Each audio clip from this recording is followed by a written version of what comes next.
Kia ora everybody, welcome along to the League and Order show. My name is Marc Peard, with me Tony Kemp and Blake Ayshford. It is the State of Origin Game 1 special. And it is special to have you boys with us in the studio. Kia ora. Yeah, kia ora. And Aysh, coming from home today on big Melbourne Cup day, huh? Yeah, bit of a sore head. Bit of a sore wallet. Yeah, well, whatever I did win, don't tell Maria. I didn't get to keep. You obviously know how that goes. You give it back to the wife. So, Yeah. Sore head. Did we have any luck, gentlemen? Did we get any of the horses in the Melbourne Cup? And Kemp, don't fill us up with stories about how you won on other races. Did you have any luck? Mate, I didn't have the winner. I had the horses that ran behind quite closely, but just missed the one in the front. Had a few easy bet trifectas as per normal with the normally a decent payout on Melbourne Cup Day, but really sad to see Anthony Van Dyke being euthanised. Great champion horse, that one at the end. It's don't know how long they're going to allow that to happen in horse racing, where horses run in big races like that and they don't come out the back end of it. So, but I still thought it was a pretty good spectacle given the fact that there were no crowds. Still a big lead up and a great day of racing. I'm a racing man, and I loved it. I thought it was great. Was there no crowds? Jeez, I must have been pissed. I swear. Mate, there were crowds where you were. They were coming from all angles. Crowds aren't those things on TVs, those flashing lights that keep going on and off in the TAB. They're not crowds, mate. Man. Yeah, that must have been what was happening. I can't really remember too much. I saw photos though. I saw your photos. You were hanging out with Roger and Ben Martellino. Is that correct? That is correct. Big Benny's lives down here now. So we catch up quite often. We'll be watching the State of Origin tonight. Is he in Tauranga, Benny? Is he? Yeah, Papa. Say hi to him. He's a good kid, real good kid. Yeah, well, man, he's moved down here about a year ago, and he's down here, runs his own lawn mowing business. So, yeah, he's just doing that. Catching up tonight for a bit of Origin, a bit of poker.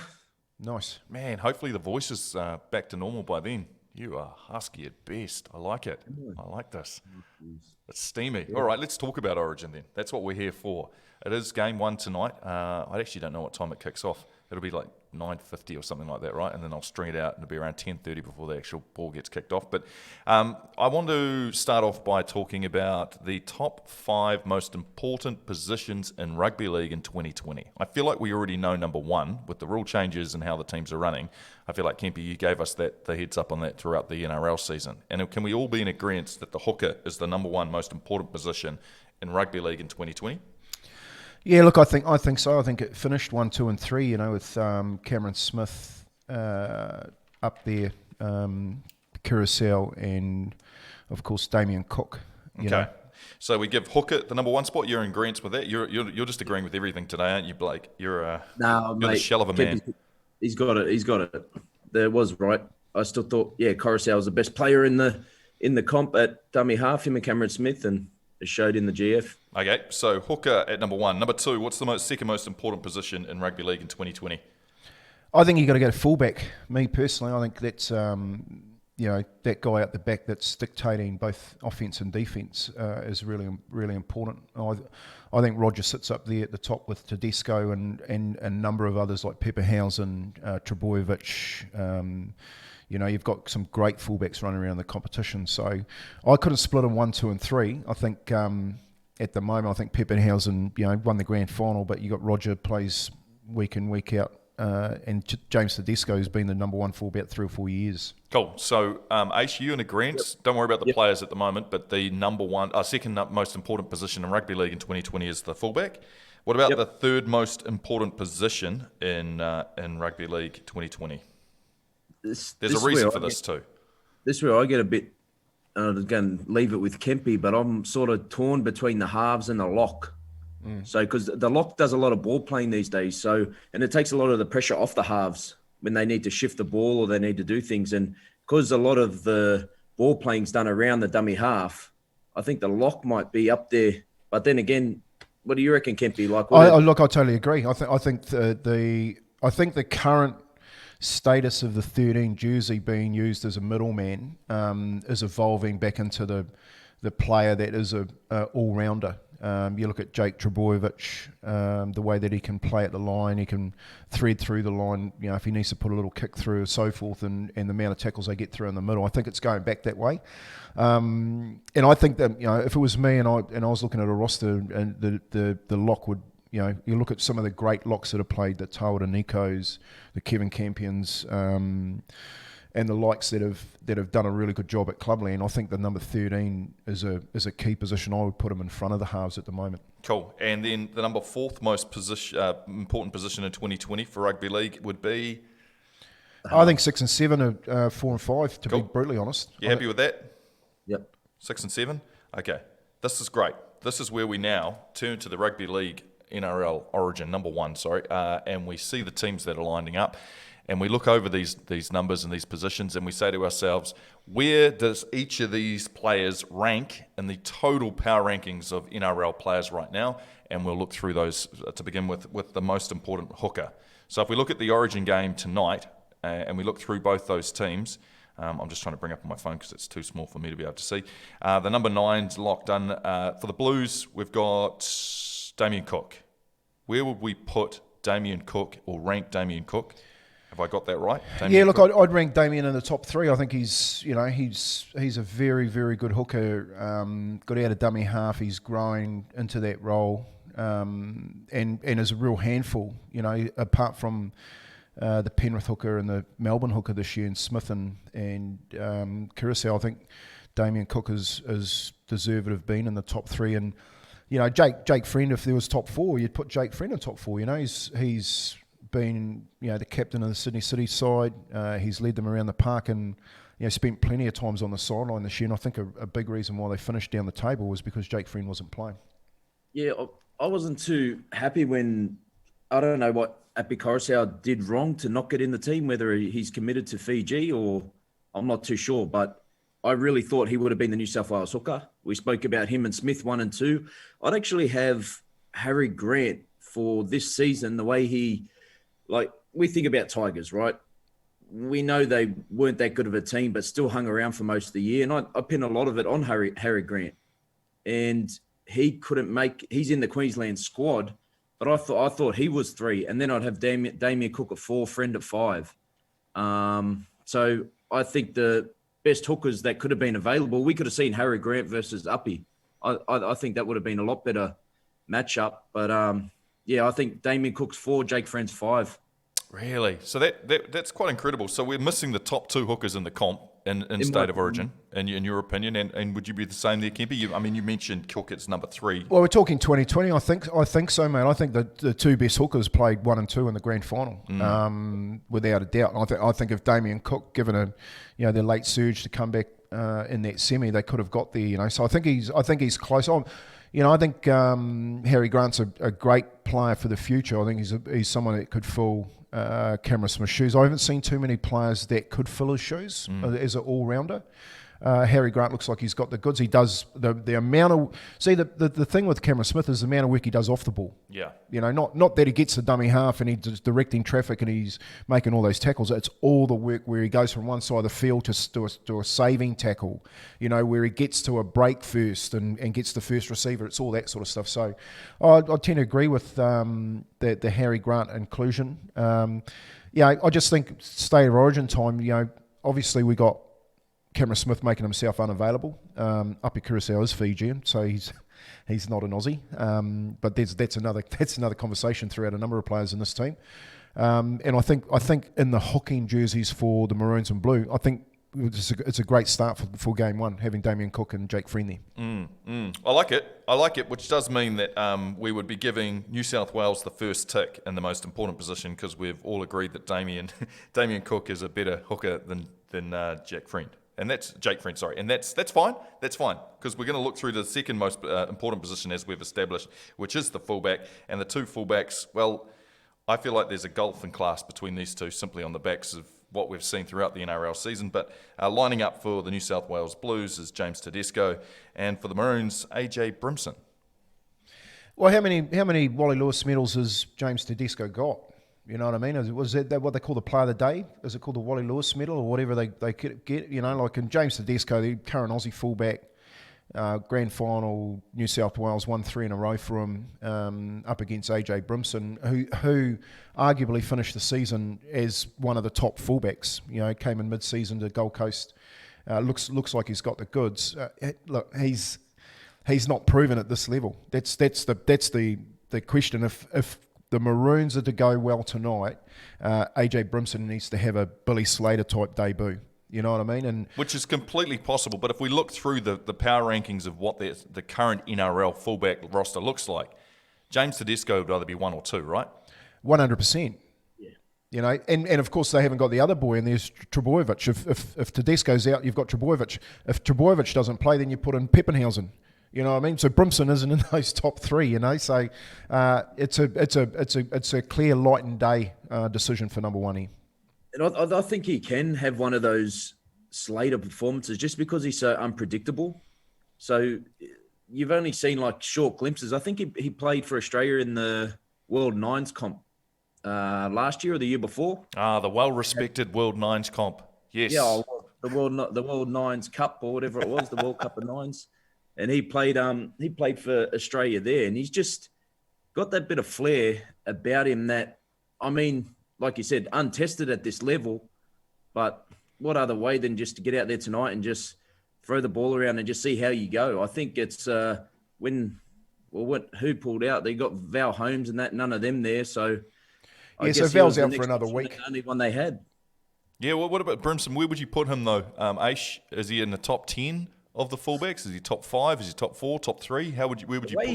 The way he finished the season, I'd probably have him in the top 10. Maybe 10. Yeah, totally, mate. I think he was one of the form fullbacks come the back end of the year. But you come in and you're meant to be picking your Aussie team out of this, isn't it? Like that's in itself an accolade. You make yourself available for the Blues or the Maroons. You pick your Aussie team. Now, I think if James Tedesco doesn't make the Aussie team, AJ Brimson still doesn't get in the side. They'll put Clint Cuthbertson back there. You know what I mean? So I don't even think he's in the top 3 or 4 fullbacks that are probably being thought about if Tedesco doesn't play. Wow. Yep. Okay, so we can give that a tick to New South Wales in terms of who would be winning this matchup, or a fight to the death and best fullbacks in the NRL. You'd have some people phone up this show if you didn't put Tedesco at number 1. Yeah. Well, have to have some balls to say Brimson's better than Tedesco. Yep. Okay, that's cool. Well, let's head to the locks, and you're both familiar with the locks? Yeah. Obviously for me, Jake's around probably the top 3 for me. I think the work he does with the football, he sets up a lot of playmaking opportunities for his players. Tino, I'm not too sure. I suppose I would have him more as a prop than I guess these days the lock, you need to be able to ball play as well. I haven't seen too much of that from him this year. So, I mean, he was damaging though, but he wouldn't be in my top 10 of locks. If I had to go on a power rankings, I'd have Jake Trbojevic top 3 and I wouldn't have Tino in the top 10. Yeah, look, and I think this is where New South Wales have played their cards. Picking Jake Trbojevic at locker. If there is some movement of the football, they're going to move through Jake out the back to Cleary to Keary to hitting those edges, that Sydney City edge and Crichton and those type of players. So I totally agree. I think Tino's more of a front rower. He's not the best. I think the best number 13. Again, was in the grand final. It was Nelson Asefa Solomona. I think he went close to being player of the day. Every time he carried the football against Penrith, he really hurt him. They had to make tackles. There were 4 men in the tackles. He goes out from the back of the scrum. He gets an inside show and go from Peppenhausen's speedster and just splits the defence for a second. Peppenhausen does the rest. And I think what the Maroons are showing here is that if you look at their forward pack, they've gone for that third front row on the back of the scrum. I think they really think that's where they're going to win the game. Which generally means what? How are they going to play? Well, they're going to keep it real nice and tight. Yeah. They're going to try and draw New South Wales into a bit of a battle where New South Wales want to try and put them away early with the amount of players that they got in the speed out wide where they're moving the football around. So, I thought Tino was a bit shell-shocked in the grand final. It wasn't the best game he had.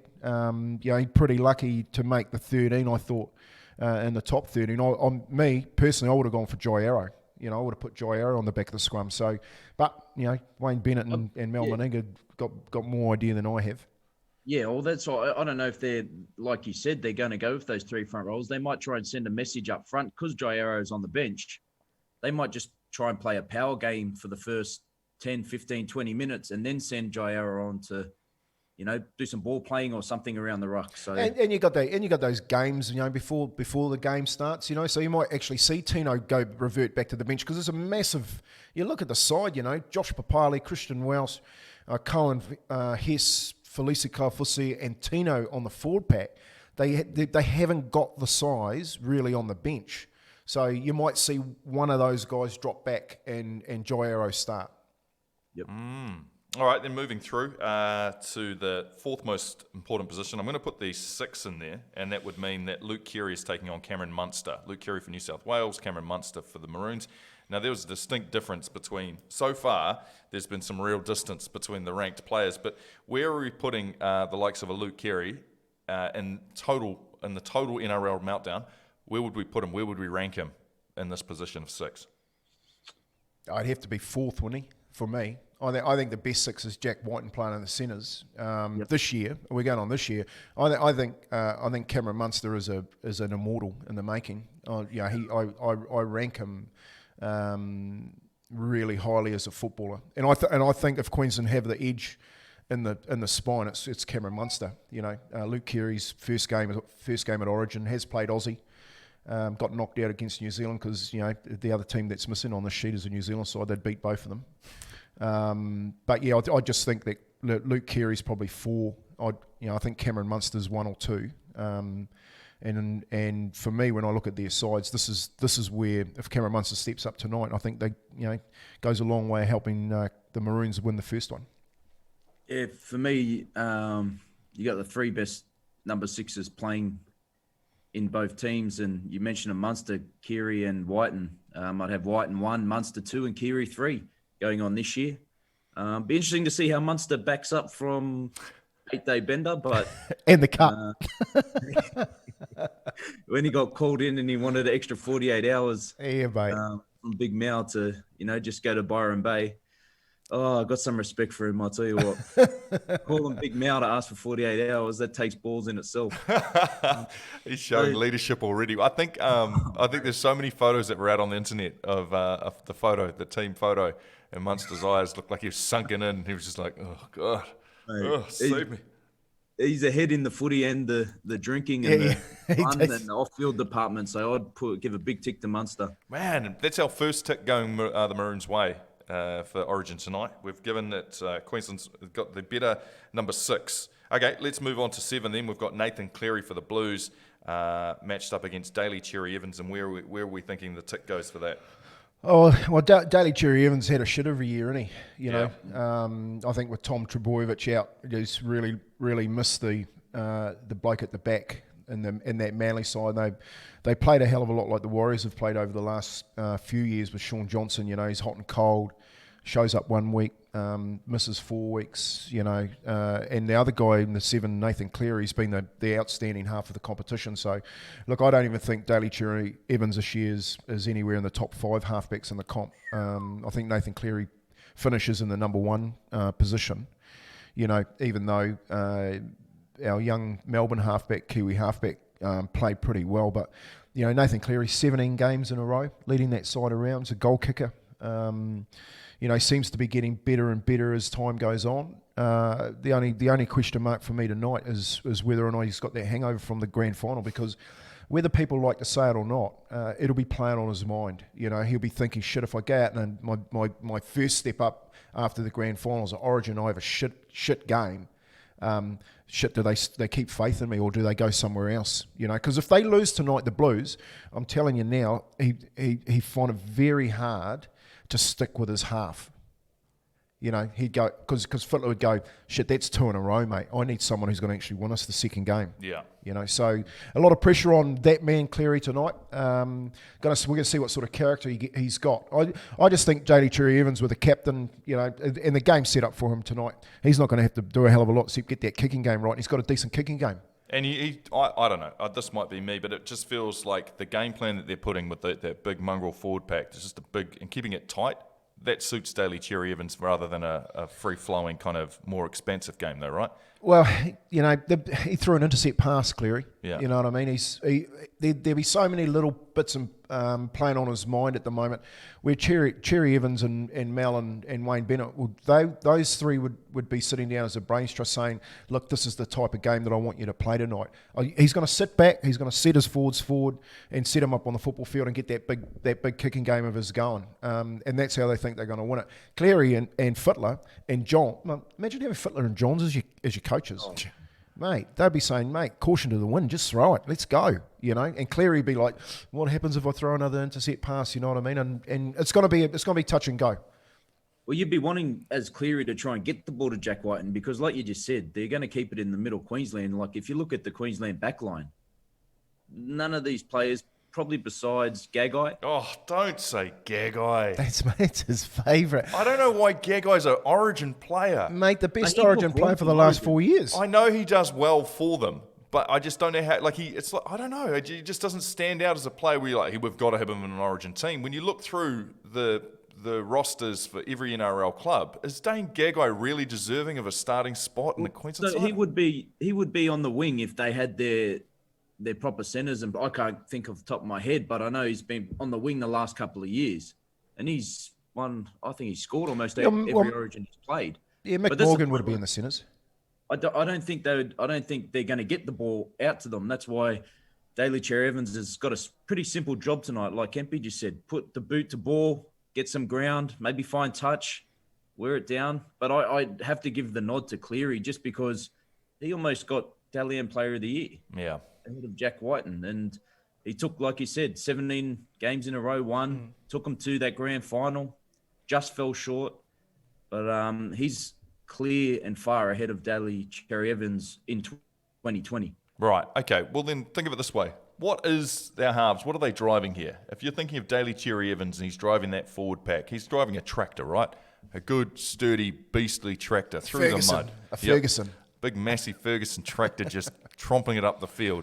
What's if we look at the other halves of Nathan Cleary? What's he driving with that forward pack? And he's driving a Bentley. He's the Bentley, right? He's on what the weather conditions. He's just borrowed it off Sonny Bill Williams. He's driving a Bentley, mate. Well, if you look at the weather conditions, and you said it's going to be a bit soggy, but wet underfoot, what would you rather be driving in that state? Well, I don't know. I probably wouldn't be wanting to drive a Bentley. Put it that way. Yeah.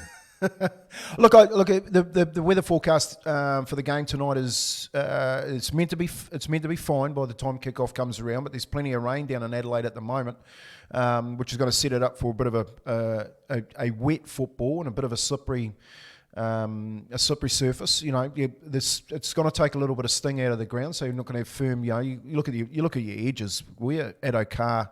Some speed, Cuthbertson. You know what I mean? Like, I just think that if they. And he's right, Blake. What he's saying, Ace, is that he's going to kick the ball downfield, and the likes of Sammy Gagai and Brinko Lee. Brinko Lee won a grand final, mate, through his defence. Yeah. He's just going to say to him, okay, you're up against Jack Whiten. That's your job, mate. Just keep Jack Whiten out of the game, and if he can do that. It don't matter if Cleary and Keary go to the edges and Brinko Lee's making those defensive efforts that he did for Melbourne. They're in the game. And Bennett will be just saying, the longer we hang in here, the better it is for us, not for them. Because they won't stop throwing caution to the wind, And that's how there'll be a bit of clock watching going on. And I just think, it's going to come down to just a good kicking game from Daly Cherry Evans against a free-flowing game from the likes of Cook, Cleary, Keary, hitting the likes of Whiten and Tedesco. Okay, well, there's a real reason for doing this show, the League and Order. And not only do I want to be educated so that I can hold a good conversation with anyone who wants to talk about Origin, but also because I want to place some bets, and it's always an important part of mine. So I've gone and navigated my way away from the racing sub-tab on my TAB account, and I'm moving over to Rugby League. And if we look at how the weather's going to look, these two packs, are we thinking for an anytime try scorer that it's probably a risk because it's not going to be a high-scoring affair, or is there some gold to be found as we look through these rosters and go, look, Queensland's probably going to keep it nice and tight. That means tries are going to come from the forwards, and if we're looking to place money on an anytime try scorer from New South Wales, they'll be trying to play an expansive game, thus meaning centres, maybe wingers, are more likely to score. Is that a fair assumption, or am I just talking?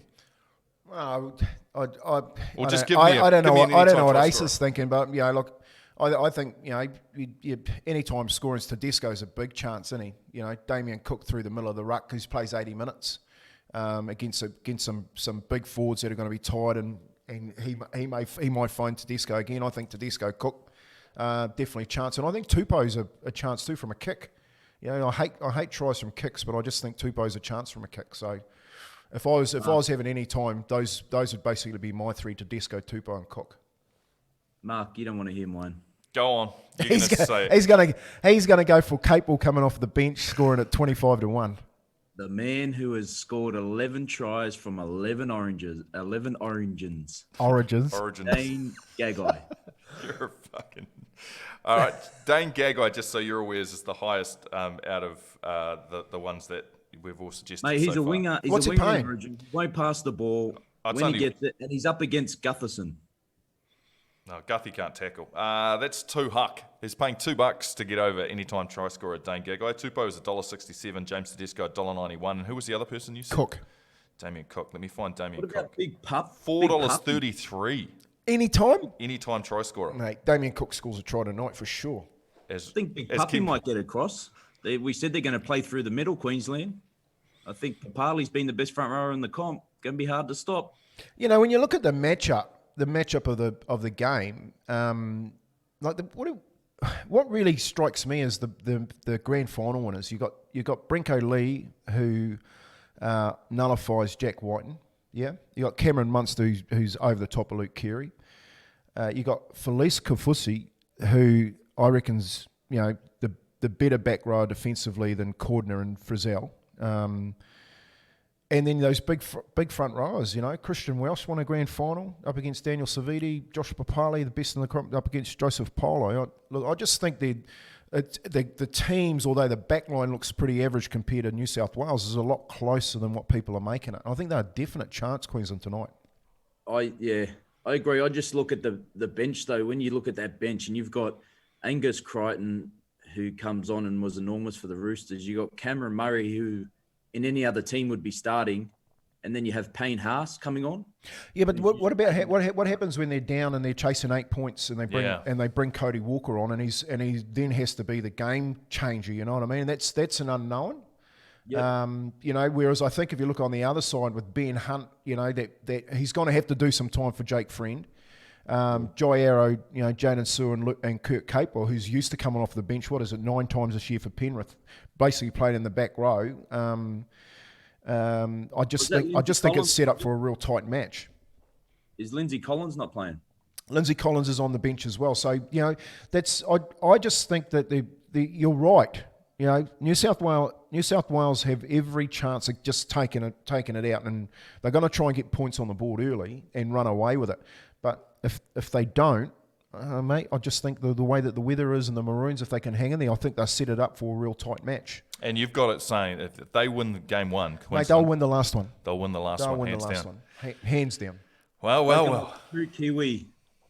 Spoken like a true Kiwi. All Kiwis go for bloody Queensland. I don't go for Queensland. I don't actually go for Blues, man. I don't care who wins. I just I hope they bash them up. Anyway, there's about 400 Kiwis playing in these two games. Exactly. They're so confused, the Blues and the Maroons, that they don't know where their players come from. It's probables versus possibles for actually. So they should change it and not say New South Wales and Maroons. They should say two global teams are playing, one in blue jerseys and one in maroon jerseys. You know what I mean?